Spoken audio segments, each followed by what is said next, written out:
और यहाँ आपको बताएं कि शहबाज सरकार ने इदारों पर एक बार फिर तनकीद शुरू कर दी है। नून लीग के मरकजी रहनुमा शाहिद खाकान अब्बासी ने अहम तैनाती पर समरी ना आना बड़ी नाकामी और आइन की खिलाफ वर्जी करार दे दिया। निजी टीवी को इंटरव्यू में कहा कि वज़ीर आज़म समरी के ना आने पर खुद नोटिस ले सकते हैं। अगर खुद एक्शन लेंगे तो ये तकर्री के अमल में इबहम पैदा कर देगा। समरी में अहलियत नज़रअंदाज करने पर अदालत में चैलेंज करने का भी इंदिया देती। मैं आज बोल्ड टीवी वाले शोएब शेख को, उन्होंने उसकी जिंदगी को खतरा अब हो गया। पहले उसको था अरशद शरीफ को, आज शोएब शेख का मुझे पैगाम आया, उसको धमकियां दे रहे हैं कि उसको मारेंगे। इस सिर्फ के बोल्ड टीवी हमें उठा रहा है। बोल्ड ने हमेशा हक और सदाकत का साथ दिया, सच के साथ खड़ा रहा।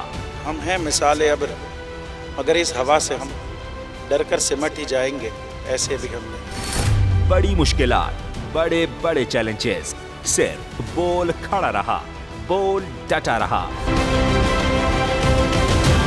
बोल को है जरूरत अवाम के दुआओं की।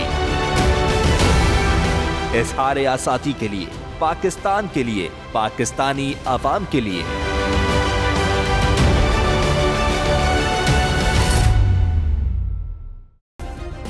सब्सक्राइब करें और बेल दबाएं ताकि कोई खबर रह न जाए।